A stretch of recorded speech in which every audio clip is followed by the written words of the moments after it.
नमस्कार प्यारे दोस्तों, मैं नीम सिंह आप सभी का डियर नेम से यूट्यूब चैनल पर बहुत बहुत स्वागत और अभिनंदन करता हूं। आज के वीडियो से हम जो है छत्तीसगढ़ जीएस को पढ़ना स्टार्ट करेंगे। छत्तीसगढ़ जीएस सीजीपीएससी में सबसे महत्वपूर्ण भूमिका अदा करती है। इसके अलावा छत्तीसगढ़ के अंतर्गत होने वाले जितने भी कॉम्पिटिशन एग्जाम होते हैं वहाँ पर इनका जो वेटेज बहुत ही ज़्यादा होता है। ठीक है, तो हम छत्तीसगढ़ जो जीएस है उसको जीरो से लेकर के पूरा स्टार्ट करेंगे, मतलब बेसिक टू एडवांस कहाँ से पढ़ना चाहिए ये अपन यहाँ से क्या करेंगे स्टार्ट करेंगे, जहाँ बच्चों को समझ आना स्टार्ट करेंगे। तो हम यहाँ एकदम बिगिनर के लिए क्या कर रहे हैं, ये वीडियो बना रहे हैं और शुरू से क्या करेंगे, इसको पढ़ना स्टार्ट करेंगे। ठीक है क्या? तो चलिए वीडियो को स्टार्ट करते हैं और जानने का प्रयास करते हैं छत्तीसगढ़ जीएस में सबसे पहला क्या पढ़ना है। तो याद रखिए, जैसे कि आपको पता होगा कि जो छत्तीसगढ़ है एक स्टेट है, एक राज्य है और वो एक भाग है, एक राज्य है किसका, भारत देश का। तो यदि हमें छत्तीसगढ़ को पढ़ना है तो सबसे पहला भारत देश को पढ़ना पड़ेगा। भारत देश के बारे में कुछ ना कुछ अपने को जानकारी होना पड़ेगा, तभी हम उसके आसपास की जब चीज़ें को समझे रहेंगे तब हम जो है छत्तीसगढ़ को अच्छे से क्या कर पाएंगे, समझ पाएंगे। तो आज की वीडियो में हम जो है भारत की स्थिति और विस्तार और भारत में से कौन कौन सी चीज़ें हैं जो आपको जानना चाहिए छत्तीसगढ़ जीएस को पढ़ने के लिए, उसको हम क्या करेंगे, बात करेंगे। और अगले वीडियो से फिर हम छत्तीसगढ़ के जो है प्रॉपर जीएस को पढ़ना क्या करेंगे, स्टार्ट करेंगे। तो आज का क्लास बेसिक है, ठीक है क्या? चलिए वीडियो को स्टार्ट करते हैं। देखिए, अब हम जितने भी हम बात करते हैं, जैसे कि छत्तीसगढ़ राज्य का हो गया, भारत हो गया, या फिर जितने भी कंट्रीज हो गए, अब वो तो भाई 3D इमेजेस में है।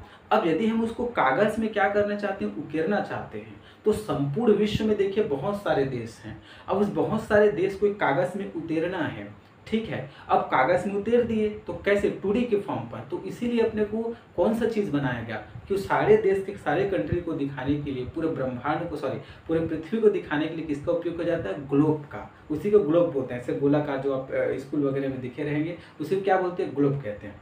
अब उस ग्लोब में, ठीक है, देखिएगा ग्लोब को मैं पहले बना लेता हूँ, ठीक है क्या? ये अपने पास कोई ग्लोब है सपोज, तो ग्लोब तो गोलाकार होता है ना, ये क्या हो गया, अपने पास ग्लोब हो गया। ठीक, ये ग्लोब है। अब इस ग्लोब में तो बहुत सारे कंट्रीज हैं, बहुत सारे कंट्री के अंदर बहुत सारे पॉइंट्स है, बहुत सारे पर्वत है, नदी है, झरने हैं। अब उन सभी को कैसे दिखाएंगे भाई, इस पर्टिकुलर पॉइंट में ओवरलैप हो जाएगा। तो जैसे कि देखिएगा कॉन्सेप्ट यूज किया गया, जैसे हम गणित में यदि किसी भी पॉइंट का 2D में बात करना चाहते हैं, स्थिति को दर्शाना चाहते हैं, तो हम एक चीज का उपयोग करते हैं जिसको हम बोलते हैं चतुर्थांश या एक्सिस जिसको बोलते हैं। ठीक है, 4 एक्सिस बनाया जाता है, आपको पता होगा 2 एक्सिस बनाया जाता है बेसिकली 2D में। ये एक्स अक्ष है, ये वाई अक्ष है, ये एक्स डेश है और क्या है, वाई डेश है। और इसके 4 चतुर्थांश के आधार पर, एक्सिस के आधार पर आप कोई भी पॉइंट बोलो, ठीक है, 2D में उसको हम क्या कर सकते हैं, शो कर सकते हैं। जैसे मैं बोलूँ यहाँ पर, ठीक है, 2,3, तो यहाँ देखिए 2,3, 1 2 2 चलूंगा तो यहाँ पर 2 आएगा, और 3 चला 1 2 3 तो यहाँ पर आ गया। तो यहाँ पर देखिए, यहाँ पर एक पॉइंट है जिसका पोजीशन क्या होगा, 2,3। दैट मीन्स हम इस अक्षांश के आधार पर किसी भी बिंदु को क्या कर सकते हैं, किसी भी बिंदु की स्थिति को क्या कर सकते हैं, जान सकते हैं। तो सिमिलरली उसी प्रकार से जैसे कि यहाँ एक्स और वाई अक्ष का उपयोग किया जाता है, तो इस ग्लोब में किसी भी देश की स्थिति को जो है बताने के लिए फिर रेखाओं का कॉन्सेप्ट लाया गया। अब ध्यान समझिएगा। अब यदि जैसे कि अभी तो खोखला गोला टाइप रहता है, तो देखिए खोखला गोला टाइप है, ये देखो, तो जो खोखला गोला टाइप है देखिए, इसको आधा मैं ऐसे भी बांट सकता हूँ और आधा ऐसे भी बांट सकता हूँ, ये देखो, ठीक है, क्षैतिज और ऊर्ध्वाधर रूप से। तो जो ये बांटा उसको हम जो है दिशा के आधार पर देखिएगा, इधर को हम हमेशा क्या मानते हैं, पूर्व, इधर को हम क्या मानते हैं, पश्चिम, इसको हमेशा उत्तर मानते हैं, इसको क्या मानते हैं, दक्षिण मानते हैं 2D में जब भी। तो देखिए जब ऐसे बांटा, जैसे मैं बांटा, तो देखिए एक रेखा जो बांटने वाले जो रेखा है बीचों बीच, ठीक है, ये ऐसे में क्या करता हूँ, इसको मैं बांट दिया बीचों बीच में। तो देखिए आधा गोला नीचे और आधा गोला ऊपर, तो उसी को क्या, आधा गोला को क्या बोलते हैं भाई, अर्धगोलार्ध बोलते हैं ना। क्योंकि अब देखिए दक्षिण क्या है, नीचे की तरफ है तो दक्षिण है, तो जो नीचे गोला दिख रहा है आपको उसको हम बोलते हैं दक्षिणी गोलार्ध। क्या बोले, दक्षिणी गोलार्ध। गोला धन अर्ध है, गोलार्ध गोला का आधा। उसी प्रकार से ऊपर वाला जो भाग होगा उसको मैं क्या बोलूंगा, उत्तर है, तो उत्तर होने के कारण इसको मैं क्या बोल देता हूँ, ऊपर वाले खंड को उत्तरी गोलार्ध बोल देता हूँ। गोलार्ध मतलब क्या होता है भाई, आधा, तो ये हो जाएगा उत्तरी गोलार्ध। तो सिमिलर जैसे मैं इस गोले को ऐसे बांटा, तो इस गोले को मैं ऐसे भी तो बांट सकता हूँ। तो जब मैं इसको ऐसे बांटूंगा इस स्टाइल में, ठीक है, क्या है, ऊर्ध्वाधर, तो देखिए जब ऊर्ध्वाधर जब इसको मैं बांटूंगा तो इस साइड में जो गोला का ये आधा आपको दिख रहा है वो क्या हो जाएगा, पश्चिमी। तो ये जो दिख रहा है आपको इसको मैं बोलूंगा पश्चिमी गोलार्ध। भाई ये दूर में लिख रहा हूँ लेकिन ये वाला आधा खंड को मैं बोलूंगा ना पश्चिमी गोलार्ध। और ये देखिए ये पूर्व साइड है, तो ये पूर्व साइड है तो एक काम करता हूँ उत्तरी गोलार्ध को मैं इस साइड लिख देता हूँ। तो ये क्या है अपने पास, उत्तरी गोलार्ध है, उत्तरी गोलार्ध, ये गोला का आधा वाला। तो ये जो बचेगा ये क्या हो जाएगा, इस पूर्व डायरेक्शन में होने की तरह इसको हम क्या बोलते हैं, पूर्वी गोलार्ध बोलते हैं। ठीक है क्या, ठीक। तो इस प्रकार जो है 4 गोलार्ध में इसको क्या कर देते हैं, बांट देते हैं। ठीक है क्या। अब 2 रेखा चाहिए अपने को, तो एक जो रेखा होती है ऐसे क्षैतिज रेखा आपको दिखेगा, ऐसे डिवाइड करेंगे तो जो आपको क्षैतिज रेखा दिखेगा और एक क्या दिखेगा, ऊर्ध्वाधर रेखा दिखेगा। तो जो क्षैतिज रेखा है उसको हम जो है ज्योग्राफी की भाषा में बोलते हैं अक्षांश रेखा, और ये जो आपको ऊर्ध्वाधर रेखा दिख रहा है इसको हम क्या बोलते हैं, देशांतर रेखा के नाम से जानते हैं। इन दोनों की ही सहायता से इस ग्लोब में हम किसी भी देश की या किसी भी राज्य की स्थिति को क्या किए जाते हैं, फाइंड करते हैं। ठीक है, तो याद रखिएगा जो बीचों बीच जो रेखा आपको दिख रहा होगा, ऐसे मैंने बोला है क्षैतिज रेखा है, इसको अक्षांश बोलूंगा, जिसको मैं बोलता हूँ 0 डिग्री अक्षांश रेखा। और ये 0 डिग्री जो अक्षांश रेखा होती है इसी को एक और नाम से जानते हैं, भूमि के मध्य में होने के कारण, दोनों के मध्य में होने के कारण भूमध्य रेखा के नाम से भी इसको हम जानते हैं। और भूमध्य रेखा के अलावा इसको एक और नाम से जाना जाता है जिसका नाम क्या है, विषुवत रेखा, विषुवत रेखा के नाम से भी इसको हम जानते हैं। ठीक है क्या, तो ये क्षैतिज रेखा को अक्षांश, ऊर्ध्वाधर रेखा को देशांतर रेखा कहते हैं। ठीक है क्या, तो अब देखिएगा ऊपर जैसे चलते जाऊंगा तो जो रेखा अपने को बनेगा, ठीक है, ऊपर चलते जाऊंगा, ऊपर चलते जाएगा 0 डिग्री, फिर 1 डिग्री आएगा, 2 डिग्री आएगा, तो 1 2 3 डिग्री। अब इस गोले पर लेकर बात कर रहा हूँ अक्षांश रेखा को लेकर, तो ऐसा जो चलता जाएगा, ऐसा जो चलता जाएगा, क्योंकि उत्तरी गोलार्ध पर जा रहा हूँ तो जितने भी यहाँ पर अपने को क्या मिलेंगे, रेखा बनते जाएंगे। इस प्रकार से बहुत सारे रेखा बनेंगे। तो इसको मैं चूंकि उत्तर में जा रहा हूँ तो इसको मैं क्या बोलूंगा, उत्तरी क्या है, अक्षांश है, तो उत्तरी अक्षांश रेखा बोलूंगा। ठीक है क्या, इस प्रकार से। और सिमिलरली जब नीचे की तरफ चलते जाऊंगा, नीचे की तरफ चलते जाऊंगा 0 डिग्री से नीचे की तरफ, तो भी तो चलेगा 1 2 3 4 5 ऐसे करके। तो 1 2 3 4 करके जो चलते जाएगा तो ये जो रेखा आपको दिखेगा इस टाइप का, चूंकि गोला है भाई, गोला में क्या करते हैं, गोलार्ध में रेखा सीधी नहीं होती है, थोड़ा टिल्ड हो जाती है दिखाने के लिए। तो ये देखिएगा दक्षिण की जा रहा है, जिसको मैं बोलूंगा दक्षिणी गोलार्ध में जा रहा है, और क्या है मेरे पास क्षैतिज रेखा है, तो क्या बोलूंगा, दक्षिण या दक्षिणी या दक्षिण अक्षांश रेखा, उत्तरी अक्षांश रेखा, इसको मैं क्या बोलूंगा, दक्षिणी अक्षांश रेखा। इस प्रकार से दक्षिणी अक्षांश रेखा। ठीक है क्या, ये हो गया। तो इसको मैं मिटा देता हूँ, उत्तरी को क्षैतिज जाएगा तो अक्षांश, ऊर्ध्वाधर जाएगा तो देशांतर रेखा बोलते हैं। समझ आता है, सिंपल सा। तो इस प्रकार से जब ऊपर की तरफ चलते जाऊंगा तो क्षैतिज रेखा बनेगा, उसको मैं क्या बोलूंगा, उत्तरी अक्षांश रेखा, और नीचे वाले को दक्षिणी अक्षांश रेखा। ठीक है क्या, ठीक। तो सिमिलरली उसी प्रकार से जब ये मैं क्षैतिज, जब ये ऐसे ऊर्ध्वाधर रेखा बनाते जाऊंगा, ऊर्ध्वाधर रेखा, तो जब मैं ऊर्ध्वाधर रेखा बनाते जाऊंगा, 1 2 बना देता हूं, जैसे कि ये और ये ऐसा टाइप के जब बनाते जाऊंगा तो देखिएगा जब ये ऊर्ध्वाधर रेखा बनेगी तो इसको मैं क्या बोलता हूँ, देशांतर रेखा बोलता हूँ। अब देखिएगा ये खंड किस पर जा रहा है, इसको मैं क्या बोलता हूँ, देखो पूर्वी गोलार्ध, तो इसको मैं बोलता हूँ देशांतर रेखा तो है, लेकिन पूर्वी गोलार्ध में होने के कारण पूर्वी देशांतर रेखा के नाम से जानेंगे।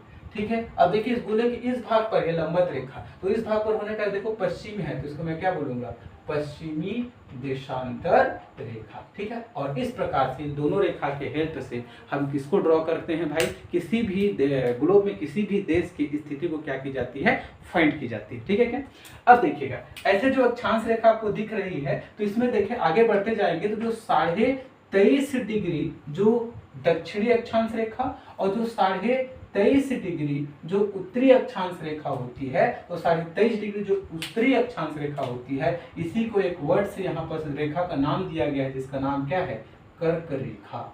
और उसी प्रकार से जो 23.5 डिग्री नीचे दक्षिणी अक्षांश रेखा को लेकर बात करूंगा तो इसका नाम दिया है कौन सा, मकर रेखा। ऐसे बढ़ता जाएगा और उसी प्रकार से बहुत सारे भाग में बांटते जाएंगे। देखो जैसे जैसे मैं अंतिम में चलता जाऊंगा, देखो लास्ट में देखो ऐसे चलते जाऊंगा तो अंतिम में केवल पॉइंट प्राप्त होगा। तो एक पोल है, ध्रुव है, और इस ध्रुव को चूंकि उत्तर में होने का इसको क्या बोलते हैं, उत्तरी ध्रुव बोलते हैं। सिमिलरली ऐसे चलते जाऊंगा तो लास्ट में एक पॉइंट प्राप्त होगा। ये जो पॉइंट है तो उसको मैं क्या बोलूँ, देखो यहाँ डॉटेड है, तो इस पॉइंट को मैं क्या बोलूंगा भाई, दक्षिण में है, इसको मैं क्या बोलूंगा, दक्षिणी ध्रुव बोलूंगा, ठीक है क्या। उसी प्रकार से जैसे कर्क रेखा है तो वैसे आगे बढ़ते जाऊंगा तो एक और तो बहुत सारी रेखा अपने को प्राप्त होती है ना। तो मानक के लिए देखो यहाँ 23.5 डिग्री है, तो उसी प्रकार से जो 66.5 डिग्री जो अपने को रेखा प्राप्त होगी, ऊपर भी 66.5 डिग्री अपने को रेखा प्राप्त होगी, लेकिन ये क्या रहेगा, उत्तरी अक्षांश रेखा रहेगा, और ये क्या रहेगा अपने को, नीचे जा रहा हूं तो दक्षिणी अक्षांश रेखा रहेगा। तो उत्तरी अक्षांश रेखा और दक्षिणी अक्षांश रेखा, तो जैसे इस प्रकार से इसको मकर रेखा कहते हैं, उसी प्रकार से इसको हम बोलते हैं, ये जो 23.5 डिग्री उत्तरी अक्षांश रेखा है इसको हम बोलते हैं आर्कटिक रेखा या आर्कटिक अक्षांश रेखा बोलेंगे। उसी प्रकार से जो नीचे है उसको बोलते हैं अंटार्कटिक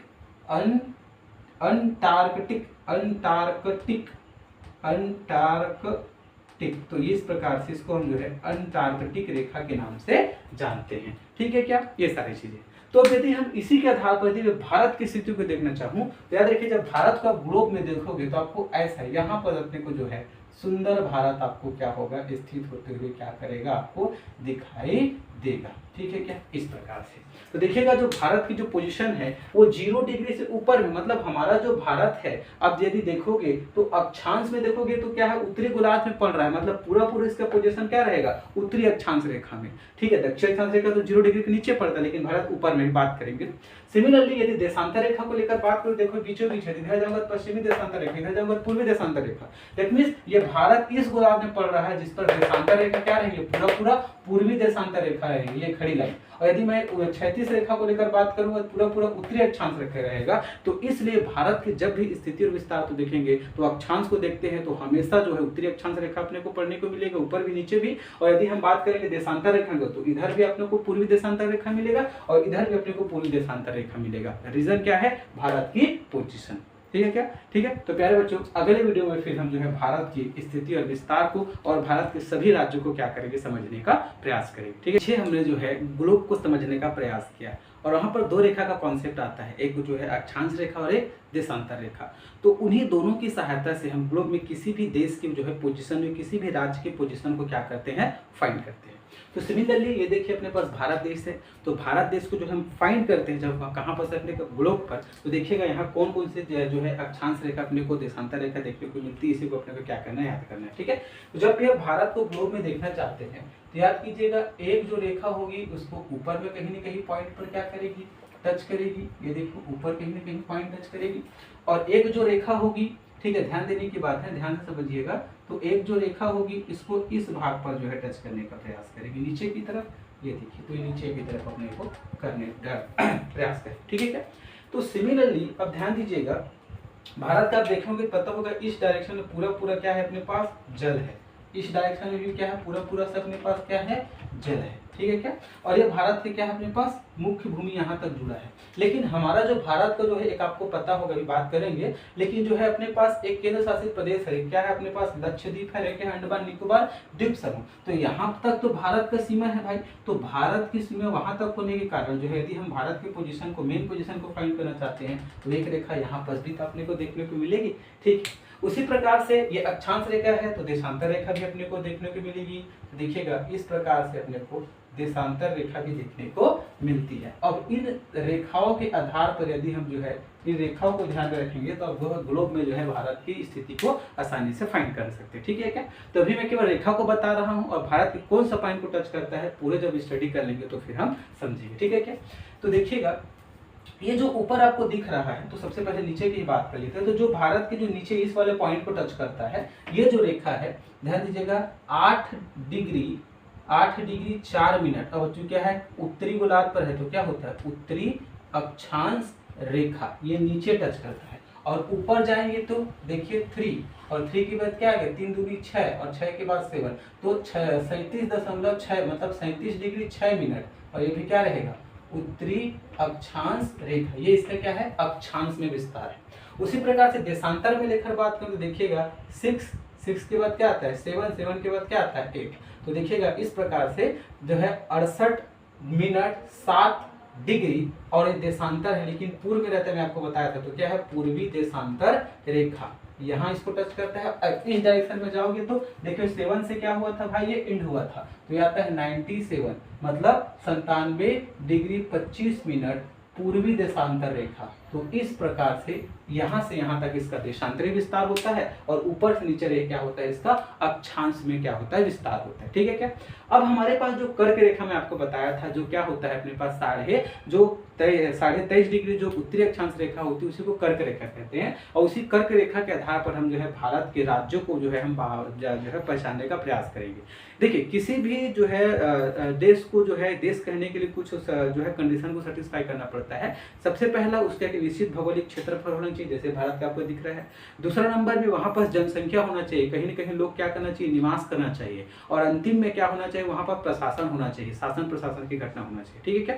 तो उसी के अंतर्गत जो है भारत को जो है पूरे भारत को चलाना है, तो उसके लिए प्रशासनिक दृष्टिकोण से फिर जो है संपूर्ण भारत को अपन जो है 28 राज्य और 8 केंद्र शासित प्रदेश में बांट देते हैं। कितना, 28 राज्य में और इसके अलावा 8 केंद्र शासित प्रदेशों में क्या कर देते हैं, अपन बांट देते हैं। ठीक है क्या। और वो 28 राज्य अपरिचित हैं और हम मैप के थ्रू को समझने के क्या करते हैं, प्रयास करते हैं। तो सबसे पहले यदि हम 28 राज्य को ड्रॉ करना चाहते हैं तो आप कर्क रेखा को क्या कीजिए, ड्रॉ कीजिए। तो आपको पता होगा जो कर्क रेखा होता है वो 23.5 डिग्री क्या होता है अपने पास, जो उत्तरी अक्षांश रेखा होती है उसी को कर्क रेखा कहते हैं। तो ये जो मैं आपको रेखा ड्रॉ किया, ये क्या है अपने पास, कर्क रेखा। ठीक है क्या। अब इस कर्क रेखा के आधार पर हम भारत के राज्यों को ड्रॉ करना स्टार्ट करते हैं।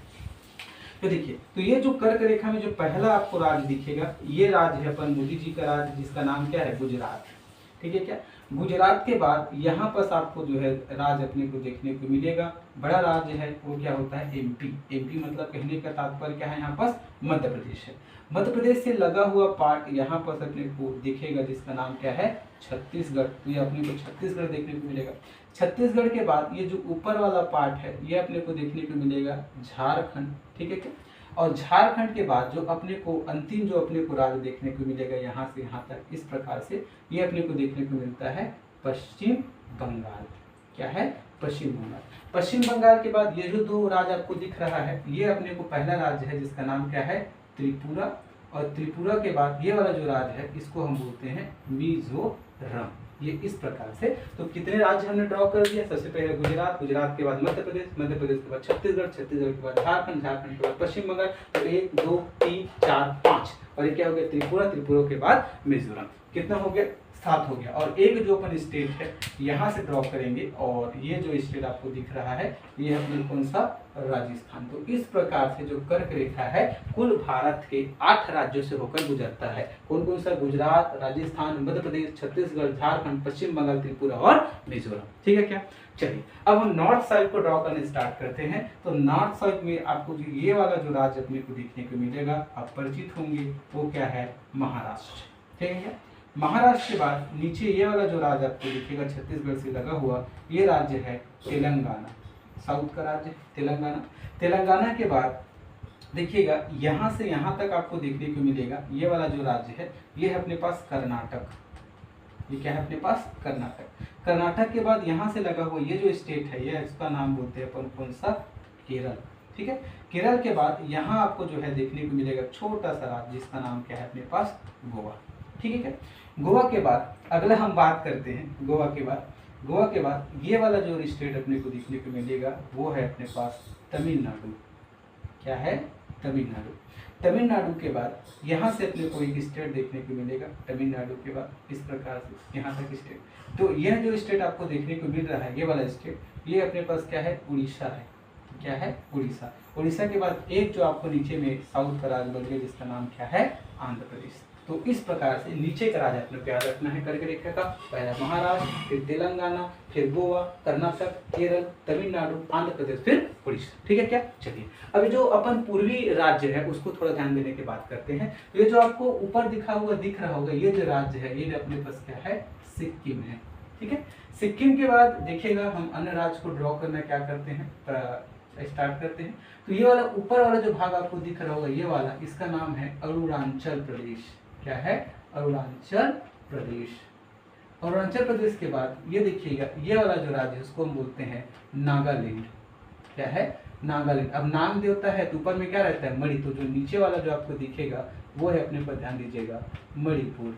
ठीक है, मणिपुर है। और मणिपुर के बाद क्या आता है, त्रिपुरा। तो ये जो वाला जो राज्य बच गया वो क्या आपने, सॉरी त्रिपुरा तो हो गया है ना, तो अरुणाचल प्रदेश, ये नागालैंड, ये मणिपुर, और ये जो आपको राज्य बच गया मिजोरम, मिजोरम के बाद त्रिपुरा। कितना हो गया, 1 2 3 4 5, कितना हो गया 5। तो यहाँ पर एक आपको राज्य दिखेगा जिसका नाम क्या है, मेघालय, मेघालय। और एक जो पूरा पूरा बच गया इसको हम क्या बोलते हैं, असम।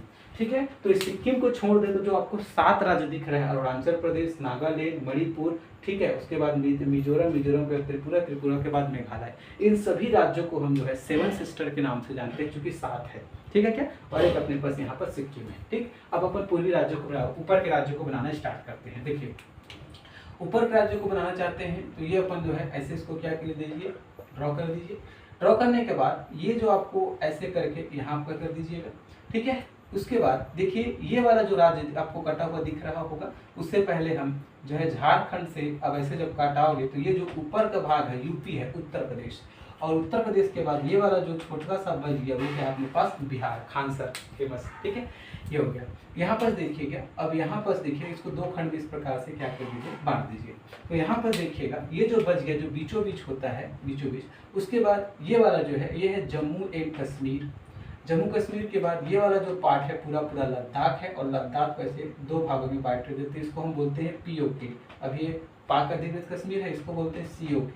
ठीक है, ये चाइना के अंदर में थे। ठीक है, ये जो वाला है इसको हम बोलते हैं हिमाचल प्रदेश है अपने पास, और हिमाचल प्रदेश के बाद ठीक है इधर जो आपको दिख रहा होगा एक छोटा सा, इसको बोलेंगे उत्तराखंड, और उत्तराखंड के बाद ये देखिएगा ये है पंजाब, और पंजाब के बाद क्या है अपने पास, ये हरियाणा।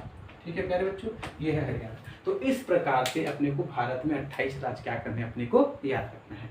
अब बचे केंद्र शासित प्रदेश, तो 8 केंद्र शासित प्रदेश है। तो सबसे पहले तो केंद्र शासित प्रदेश है दिल्ली। तो यहाँ पर सब देखिएगा छोटा सा आप स्ट्रेट लाइन बनाएंगे, और ये जो है अपने पास केंद्र शासित प्रदेश है, और नाम क्या है, दिल्ली।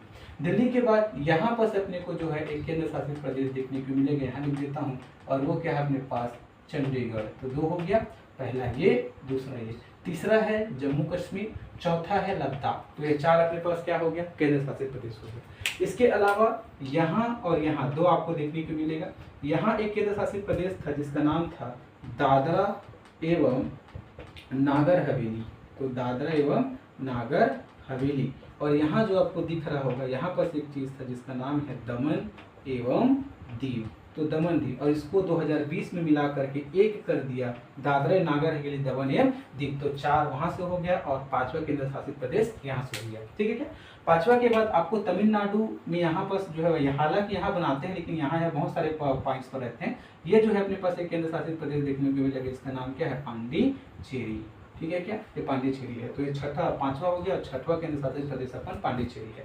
6ठा के बाद एक अपन जो है यहाँ पर द्वीपों का समूह है, इसलिए हम क्या बोलते हैं इसको, लक्षद्वीप। तो ये लक्षद्वीप भी भारत का हिस्सा है भाई, समुद्र के बीच में है, और ये है अपने पास 7वां केंद्र शासित प्रदेश। और अंतिम और 8वां केंद्र शासित प्रदेश आपको यहाँ दिखेगा, परिचित है आप, जिसको बोलते हैं अंडमान निकोबार, अंडमान निकोबार द्वीप समूह। ठीक है क्या, द्वीप समूह। ये इस प्रकार से अपने को 28 राज्य और जो है 8 केंद्र शासित प्रदेश याद करना है।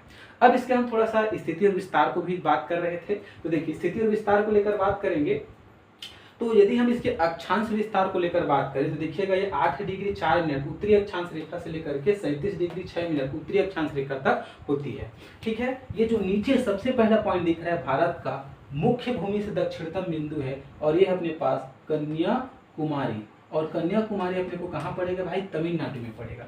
इसके अलावा ये जो पॉइंट आपको टच करता दिख रहा होगा, ये है अपने पास इंदिरा कॉल, एक पॉइंट है इंदिरा कॉल, और ये जो इंदिरा कॉल आप देख ही पा रहे हैं कहाँ पर पड़ता है, लद्दाख में पड़ता है। ठीक है, इस प्रकार से लद्दाख।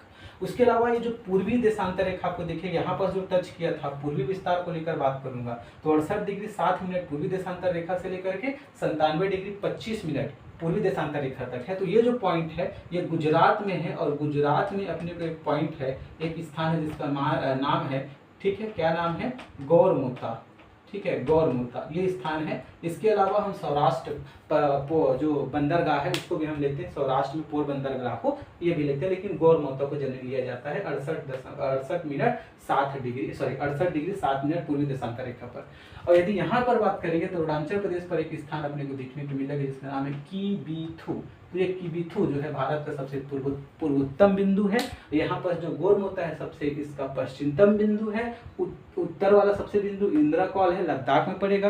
अब नीचे से थोड़ा सा आपको ध्यान देना पड़ता है। जो सबसे दक्षिणतम बिंदु भारत का यदि मुख्य भूमि से लगा पूछा जाएगा, जो है क्या समुद्र से नहीं, मुख्य भूमि से, वो क्या है कन्याकुमारी, केप कमोरिन अपने को पड़ता है कहाँ पर, तमिलनाडु पर। और लेकिन यदि भारत का सबसे दक्षिणतम बिंदु पूछा जाएगा तो भारत तो ऊपर अंडमान निकोबार द्वीप समूह तक है, तो यहाँ तक अपने को रेखांश रेखा टच करती है 6 डिग्री 45 मिनट उत्तरी अक्षांश रेखा। और ये अपने पास टच करती है अंडमान निकोबार द्वीप समूह में एक स्थान है जिसको अंडमान निकोबार द्वीप समूह में एक है अपने पास ग्रेट निकोबार। तो ग्रेट निकोबार में एक स्थान है जिसका नाम क्या है, इंदिरा पॉइंट। ये जो इंदिरा पॉइंट है, ये जो है भारत का सबसे दक्षिणतम बिंदु है।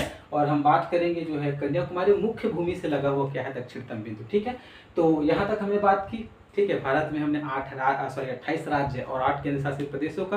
हमारा टारगेट छत्तीसगढ़ जीएस, तो हम फिर बात करेंगे ये यहाँ पर प्यारा सा अपना छत्तीसगढ़ स्थित है, उसको क्या करेंगे, स्टडी करना स्टार्ट करेंगे। और वो हम देखेंगे नेक्स्ट सेक्शन के अंदर। देखेंगे सारे आसपास के राज्य अपने को पता होना चाहिए, तभी हम छत्तीसगढ़ जीएस को अच्छे से क्या कर पाएंगे, समझ पाएंगे। आप जानते हैं कि देश जो है बटा होता है राज्यों में, राज्य बटे होते हैं बहुत सारे जिलों में, तो इस प्रकार से बहुत जो है पूरा जो है डिस्ट्रीब्यूशन देखने को मिलती है। और ये सारी घटना हम बात करेंगे नेक्स्ट वीडियो में। तब तक के लिए हंसते रहिए, मुस्कुराते रहिए और देखते रहिए डियर न्यूज़ यूट्यूब चैनल। धन्यवाद।